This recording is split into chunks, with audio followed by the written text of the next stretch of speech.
En fait, en faisant ça, on se crée ses propres références. Donc forcément, ça ne sera pas pour un client nominatif puisque c'est un projet qu'on fait pour soi-même. On est finalement son propre client.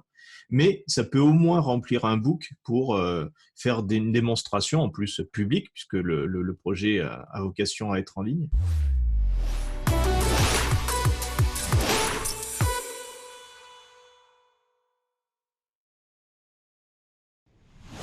Et salut, bienvenue dans le numéro 8 du Zoom. Cette fois, j'ai fait mes devoirs, j'ai regardé à quel numéro on en était. Et puis, bon, peut-être que je me suis trompé, mais dans ce cas, vous verrez dans le titre, il y aura le bon numéro.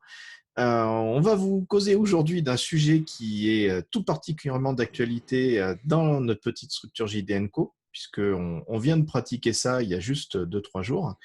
C'est la notion de projet sprint que l'on fait en famille. Et pour en parler, rien de tel que d'en parler en famille, comme d'hab avec le Zoom. Salut Gabriel. Salut. Et salut Hugo. Salut. Ils sont venus, ils sont tous là. Alors, cette notion de projet sprint, c'est quelque chose qui nous tient particulièrement à cœur. Donc, tu sais déjà qu'on bosse en famille. Ça se voit sur ces vidéos, les Zooms que l'on fait sous forme de causerie entre père et fils. Et puis, il y aura peut-être des invités, d'ailleurs, je crois qu'on en parle bientôt.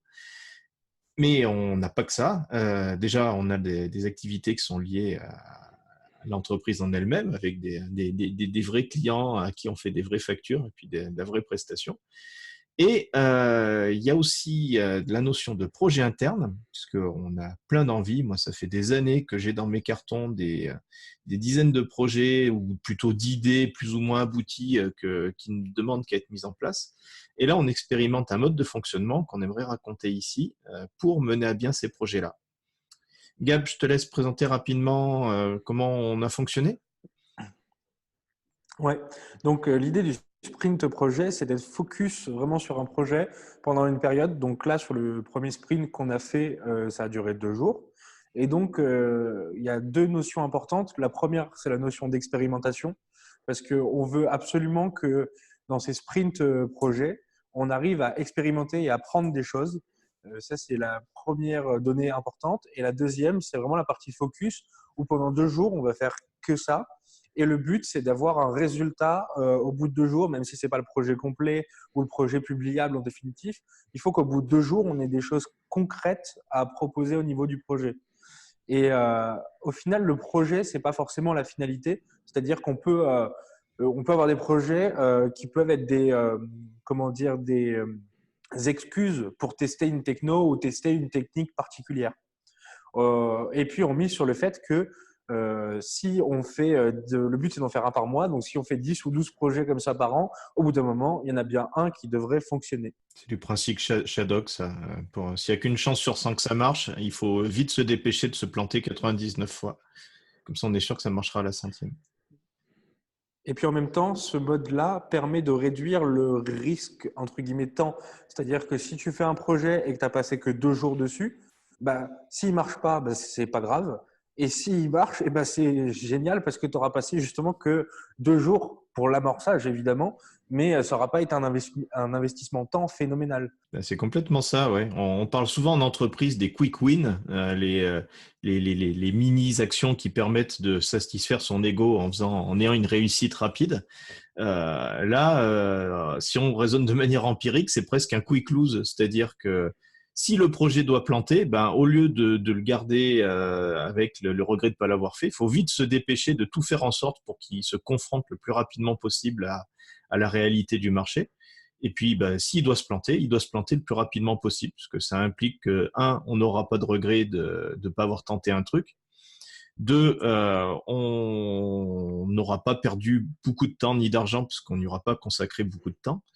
Et puis le troisième truc, comme tu le disais, et qui est finalement le plus important, c'est qu'à chaque fois, on essaye d'expérimenter, de tester des trucs. Ouais, je pense que l'expérimentation, c'est vraiment la donnée qui est la plus importante parce que quoi qu'il arrive, si tu as expérimenté quelque chose ou appris une nouvelle compétence, et dans tous les cas, même si le projet ne marche pas, tu as gagné, quoi. Donc, c'est 100% gagnant. Ça, c'est un truc que je vois très souvent en tant que prof. Plus ça va, plus je donne des cours. Moi, je fais de théorie et plus je me consacre à de la pratique, parce que au final, il y a que ça qui importe au moins pour amorcer les choses. Après, on a forcément besoin de théorie, mais finalement, ça peut venir dans un secondant. Et puis, c'est un petit peu ce qu'on essaye de mettre en pratique là. On ne fait pas les choses de manière forcément super propre ou académique, mais le but, c'est vraiment que ça soit lancé le plus rapidement possible. Ouais, tout à fait. Et Hugo, toi, qu'est-ce que tu pourrais te dire par rapport à la méthode sprint qu'on n'aurait pas dite ou les enseignements que tu en as tirés? Ah bah, moi, ce que j'adore, c'est le côté apprentissage de nouvelles techno, hein. Parce que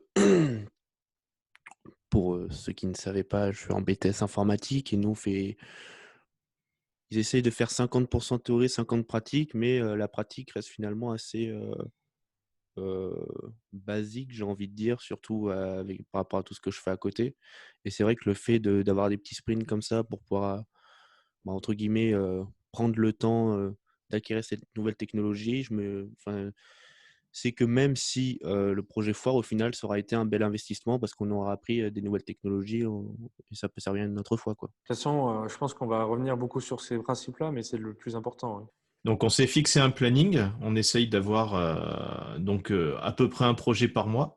Et à chaque fois, dans l'esprit, chaque projet doit aborder un sujet de recherche différent. Des fois, ça peut être un sujet technique qu'on a envie d'étudier, puis là, ça fait la motivation pour le faire. Des fois, ça peut être une brique technique qu'on a depuis longtemps projet de mettre en place, et puis là, c'est l'occasion. Par exemple, il y a un plugin WordPress que j'ai depuis quelque temps dans ma boîte à idées et que j'aimerais développer, et je vais le développer avec un projet de ce type un peu autour. Et puis, vraiment, notre grande chance, c'est qu'on bosse dans un métier où on peut expérimenter super rapidement. On n'a pas besoin d'énormes moyens. C'est juste, en gros, l'investissement, c'est monopoliser 2 jours de temps pour chacun d'entre nous. Donc, on fait ça à 3. On a la chance de bien se connaître et d'être assez complémentaires. Donc, ça se passe de manière assez fluide. Et, et puis, on peut atteindre un public très rapidement, puisque il n'y a qu'à cliquer sur mettre en ligne et il n'y a plus qu'à laisser agir la magie d'Internet et puis un petit peu de web marketing quand même pour tout ça.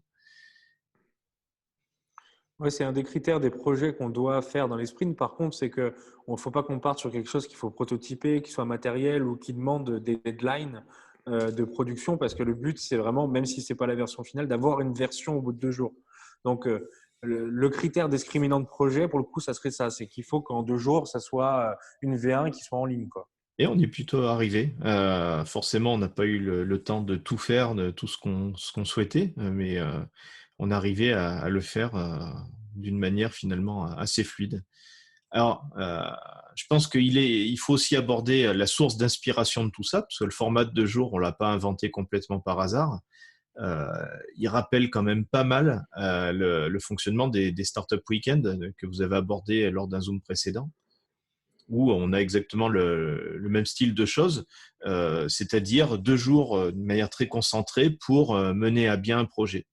Après, le fonctionnement est peut-être pas exactement identique. Lequel de vous deux peut tenter la comparaison entre un startup week-end et la façon dont on a bossé nous là?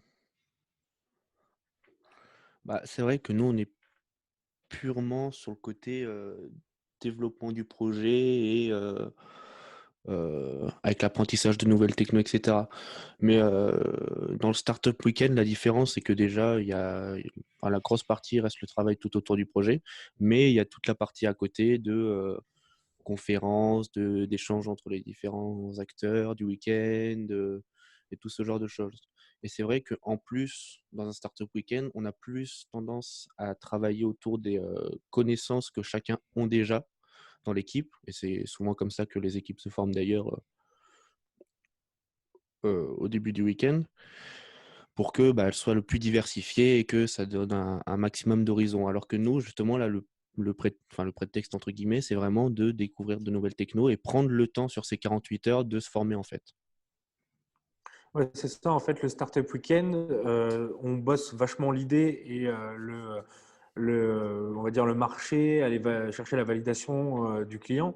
Alors que nous, sur un sprint, on est plus comparable on a le format 2 jours Startup Weekend, mais c'est peut-être plus comparable à un hackathon, par exemple, où l'idée est déjà prête, on sait ce qu'on va faire et c'est pure prod, quoi.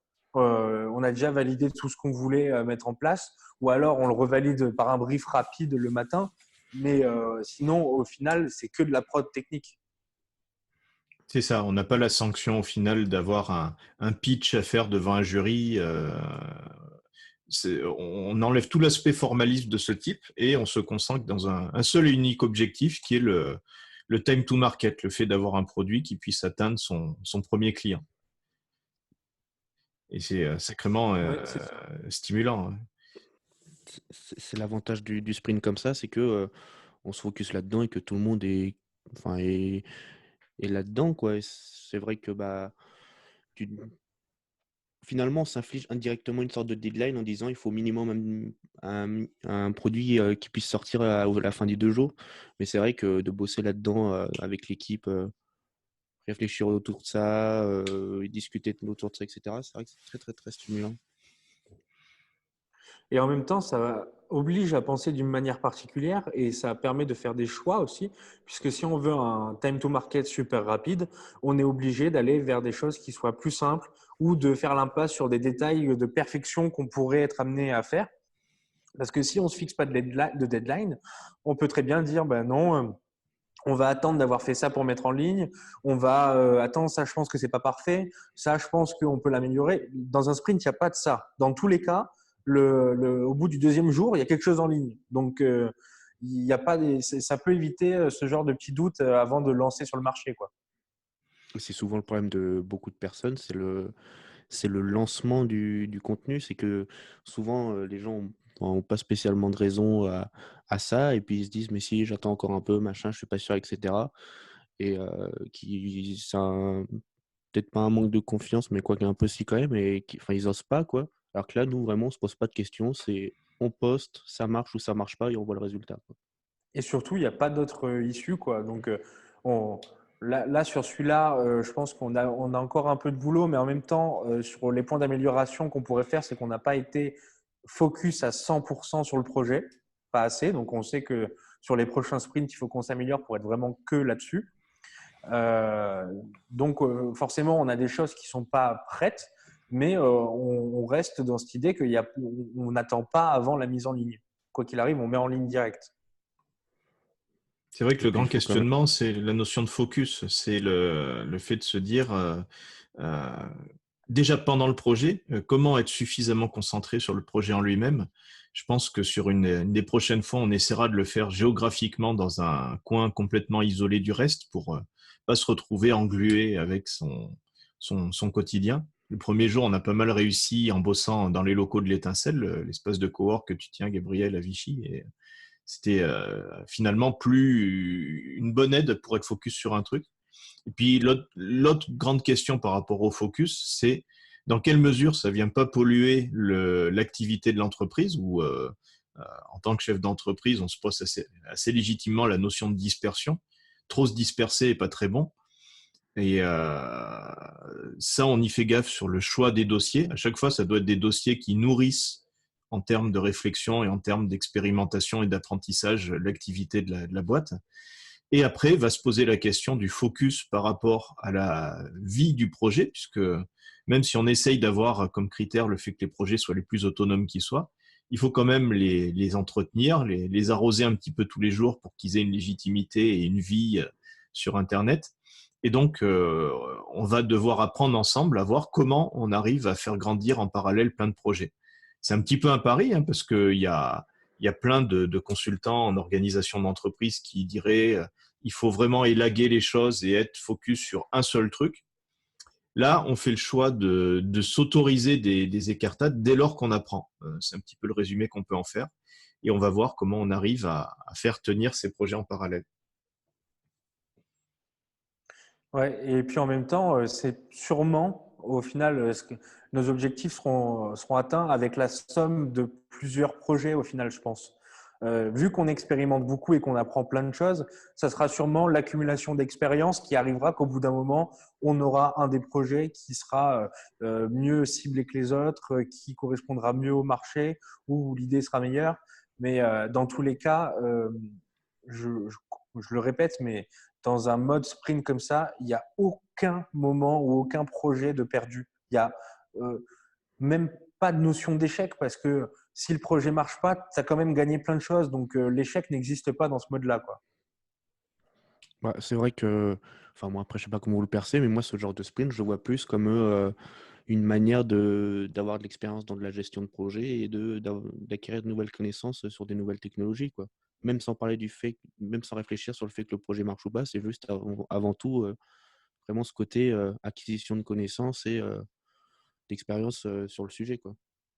Oui, typiquement, là, sur ce premier sprint qu'on a fait, on a exploité une manière de bosser les business où on s'est dit, bah, tiens, ça, maintenant qu'on sait le faire, qu'est-ce qu'on peut faire est-ce qu'on peut l'appliquer pour accompagner nos clients avec cette démarche-là? Est-ce qu'on peut en faire une autre solution? Est-ce qu'on peut l'appliquer dans le business de l'entreprise au quotidien?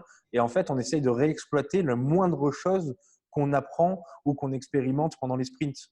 C'est-à-dire que tout est transposable après à nos activités principales. C'est C'est du ça. vrai développement durable. On recycle à chaque fois. Ouais.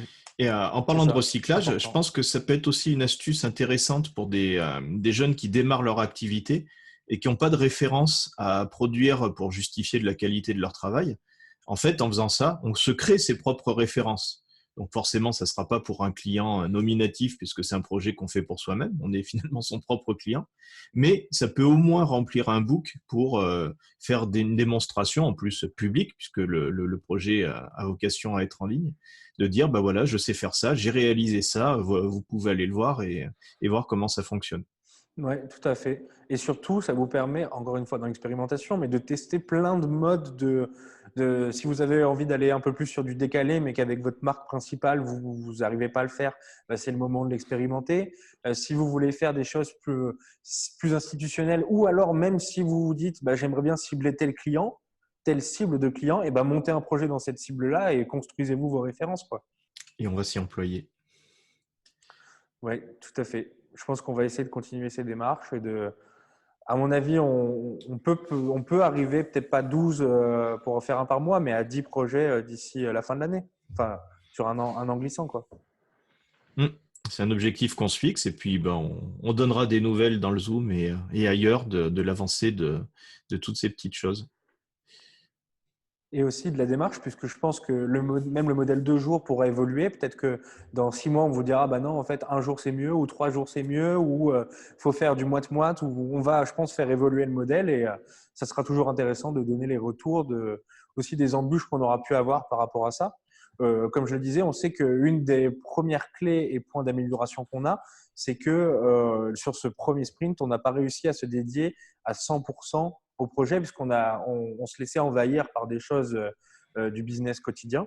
Et ça, c'est par exemple un des aspects sur lesquels il faut qu'on travaille. Complètement. Vous voyez des choses à rajouter? On a fait le tour? Je pense qu'on a fait le tour. Et puis, s'il y a des questions, vous pouvez laisser un commentaire. On y répondra avec plaisir. Et dans la description, comme d'habitude, il y a un lien pour s'abonner à notre liste d'emails où on va commencer à envoyer plein de choses intéressantes et sûrement on parlera des expérimentations qu'on va faire pendant ces sprints, mais je pense qu'on n'en parlera que par mail parce que on va pas mettre tout sur la chaîne YouTube. Il faut qu'on en garde un petit peu en à côté, quoi. Ah bah oui, on ne peut pas tout dire. Pas tout dire publiquement, ça serait un drame. Ah bah ouais. Eh ben, merci à tous les deux. On se retrouve la semaine prochaine sur un sujet qui sera à déterminer, mais je suis sûr que ce sera aussi intéressant que la discussion du jour. Donc, bah, à très bientôt Ouais. pour le prochain Zoom et pour le prochain projet. Salut! Salut, salut, Ciao. salut.